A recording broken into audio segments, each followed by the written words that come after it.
Você falou aí bastante do Última Hora, que foi um jornal muito importante, principalmente nos anos 50, né, na época do Getúlio.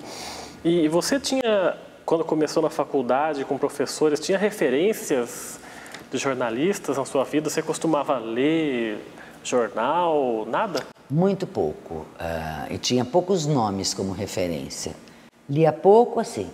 Lia porque meu pai assinava, então chegava o jornal, eu dava aquela lida muito superficial, nunca fui de ler muito atentamente. Lembro que eu tinha um avô postiço, que é o segundo marido da minha avó, Cairoli, mas que eu adorava, que ele lia todos os jornais sangrentos.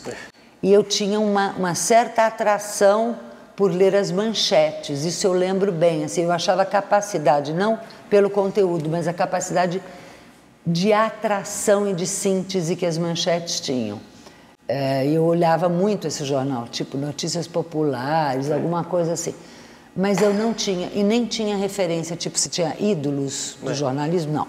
Quando fui para a Última Hora, eu sabia que eu tinha tido o ídolo Samuel Weiner, e se falava muito dele, eu já estava no finzinho de carreira, e já tinha vendido para o Grupo Folha, mas era uma referência, assim, não tão forte quanto tinha. Eu acho que me solidificou muito a busca e entender como é que funcionavam os jornais e a história do jornalismo, que depois eu fui pesquisar bastante, com a família Mesquita, porque realmente o Dr. Júlio, com quem eu trabalhei durante 13 anos a primeira vez, era uma pessoa assim, absolutamente fantástica, com essa convicção do papel do dono do jornal, do jornalismo, etc. E daí eu fui pesquisar um pouco, mas antes não sabia nada. Mas ajudou bastante você ter tido como professores já profissionais do jornalismo, como você disse. Fundamental. Mas você sabe que nisso aqui Jacareí me deu bons professores de português, no básico, para básico, para formação, e muito que eu não vejo hoje estimulado, muito leitura. Eu fui muito estimulada a ler, eu li muito. Na adolescência um pouco, e nessa maturidade depois muito, e eu senti muito que teve esse estímulo de professores também daqui, mas sem sombra de dúvida. A diferença foi monstruosa entre ter outros amigos que eu vi o lado só acadêmico e eu ter professores com um lado prático. Como é que faz um lead? O que é uma matéria? O que é quando, por quê, sabe? Como é que você monta edita? Eu tinha uns caras lá que sabiam fazer. E foi nessa mesma época da Última Hora que você escreveu textos como colaboradora para Contigo, revista Melodias? Com pseudônimo. Morria de vergonha, porque eram coisas de fofoca. E aí foi também essa época. Eu não me lembro, a partir dos 20 anos, eu ter tido um emprego só. Eu sempre tive um e mais alguma coisa. No nosso meio, você sabe, chama freelancer, eu era freelancer de um monte de negócio. Então, Contigo, Melodia, Ilusão, eu assinava com o pseudônimo do nome da minha mãe, Maitê, e fazia coluna de fofoca, depois fiz coisas para jornal de carro, para jornal de cachorro, para pequena e média empresa, tudo que era amigo que ia lançando o jornalzinho e soltava um dinheirinho extra, eu varava à noite e fazia. E quanto tempo depois que você foi para a sucursal do Jornal do Brasil de São Paulo? Então, foram 9 anos no Estadão a primeira vez, dentro da área de economia. Depois eu fui para o Jornal do Brasil. Esta passagem é uma das coisas mais históricas da minha vida, eu acho. Bom, eu tenho muitos momentos históricos, não vai dar um programa, nós vamos fazer 10. Porque foi exatamente no dia que o ex-ministro Dilson Funaro instituiu o Plano Cruzado. Eu estava no Estadão, o Estadão ia fazer... Primeiro que o Dilson Funaro era uma fonte minha muito... Uma pessoa que eu entrevistava muito, eu tinha um acesso muito grande a ele. Então, meu nível subiu daqui até aqui quando ele fez, porque eu podia ter acesso a ele, a toda a equipe dele para ter informação, e o Estadão programou um caderno especial para sair na segunda-feira. E eu ia começar no Jornal do Brasil na segunda-feira. Então, foi histórico porque eu fiz sexta, sábado, domingo, um caderno especial que saiu na segunda meu nome, né? Tudo que você quer saber sobre o cruzado, o que era o plano para combater a inflação, para quem não lembra, o primeiro plano para se combater a inflação. E eu comecei no Jornal do Brasil no mesmo dia, já assinando uma matéria que era porque que não estava dando certo já o plano cruzado, já era repercutindo, etc, etc. Então eu saí de um emprego já indo para o outro no mesmo dia, nesse dia histórico do plano cruzado. Eu até esqueci uma passagem aqui, que a gente estava falando da última hora e tal, você falou dos anos da ditadura. Como é que foi para você, jovem, com 20 e poucos anos, viver nessa época do Brasil, regime militar? O que você lembra dessa época? Então, eu ando conversando muito sobre isso com os jovens, porque já me preocupei e acho que não é para se preocupar muito com isso não, porque não tem nenhum movimento de direita tendendo e eu fico meio irritada quando alguns jovens acham que isso poderia ser a salvação. Não é a salvação em lugar nenhum, historicamente, em momento algum. Eu não vivenciei tanto, já fiz até uma certa meia-culpa, pensando assim, eu fui alienada, eu não estava bem. Mas primeiro, no auge da depressão, eu estava ainda aqui em Jacareí, com uma outra característica. E muito nova. Quer dizer, você não conhece o revolucionário com 14, 15, você conhece com 18, 20, aí sim, né? Esses dias mesmo assisti um documentário que fala do sumiço da Yara Elzelberg, né? Que foi uma... Ela, tudo bem, mas ela já estava na faculdade de filosofia com 20 anos, no centro, no epicentro mesmo, no epicentro do movimento estudantil. Eu não, mas eu lembro de algumas coisas, como, citei para você, alguns artistas que sumiam, que eu entrevistava e sumiam, alguns amigos cochichando, outros marcando encontros, outras pessoas que eu conhecia falando baixo em bar, outras querendo fazer alguma coisa, eventos que uma das únicas coisas que eu participava com mais assiduidade, eram as leituras de peças proibidas no Teatro Ruth Escobar. Então, toda semana tinha a peça que não podia ser exibida, reunia-se um grupo e a gente lia a peça. Então, esse era um ato, vamos dizer, revolucionário que eu fazia, ir no teatro e ler peça. O resto, não. Então, eu não tenho uma vivência muito forte. Inclusive, alguns amigos meus passaram por momentos mais complicados, mas eu estava com uma certa distância. Atribuo isso, em parte, a essa coisa meio interiorana de estar tão distante quanto do movimento como eu estava pela idade e talvez um pouquinho de alienação, sei lá, com o momento, ou de não vivência tão forte naquele instante. Então, a recordação que eu tenho, a única a de não vale a pena. Nada parecido com aquilo. Nada parecido com qualquer cerceamento de liberdade. Só.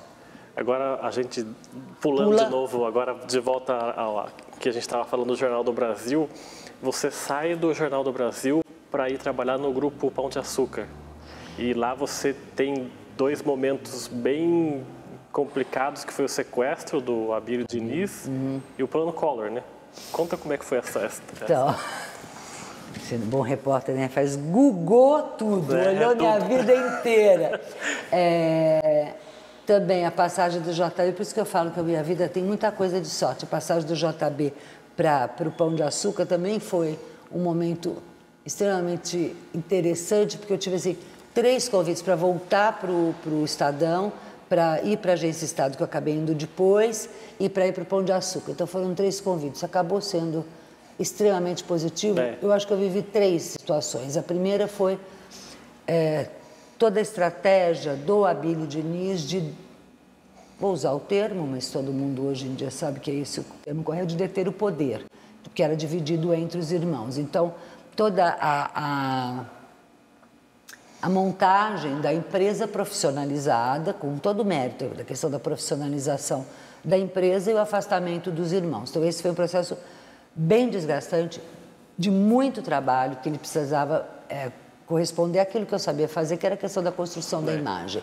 Ao mesmo tempo, as coisas que estavam muito ligadas a driblar o plano, aí o segundo do Sarney, que era de aumento de preço e tal. Então, toda hora as lojas tinham acusação de fazer remarcação de preço, etc. A do sequestro foi assim, foi uma experiência absolutamente terrível, que eu não quero voltar a ter nunca na minha vida. Porque eu trabalhava diretamente com a pessoa. Então, uma pessoa que você está há anos ali, todo dia de manhã e que está sumida, você fica extremamente sem saber como agir. E eu tinha que agir profissionalmente. Profissionalmente, eu acho que a partir do sequestro dele, das atitudes que a gente acabou adotando junto com a imprensa, nortearam vários outros movimentos depois, porque até aquele momento não tinha a busca do sigilo, como que se dava, quer dizer, qualquer notícia que saía, então, já se dava no ar. E foi na época da eleição, né? Foi quase perto da eleição. Das eleições, da eleição Collor-Lula, da histórica. O que foi interessante é que a gente estipulou a partir daí, quer dizer, o que cabe para mim nessa história era a parte de comunicação. Então, a gente estipulou com todos os veículos de comunicação como se daria a comunicação durante o período do sequestro, que a vida da pessoa está em jogo e as notícias não podem ficar espalhadas de qualquer jeito, você precisa ter um toreamento. Então, era uma coisa muito bem feita entre a polícia, que foi extremamente competente, extremamente capaz, um grupo que daí a gente acabou, um grupo Pão de Açúcar contratou um grupo de ingleses que eram treinados pelos israelenses para dar toda a orientação de como a gente proceder, e essa questão de quanto os órgãos de imprensa mudaram a partir daí. Então foi absolutamente fantástico. E essa outra parte foi uma parte que eu não consegui controlar muito depois, porque realmente acharam nas coisas, o grupo de chilenos, enfim, todo mundo acompanhou. Os boatos do PT envolvido. Desde boatos, né, nesse sentido, quanto boatos de que a direita estaria fazendo um movimento para prejudicar a eleição do Lula, enfim, tinha boatos de tudo. Aí não tinha muito como você, nem era a intenção de se controlar, era a intenção de se esclarecer. E você quer ver uma coisa assim absolutamente fantástica? Um dia depois da volta do Abílio, no dia que ele saiu, fomos para a casa dele e tal, isso para mostrar para você o quanto o jornalismo é imprevisível.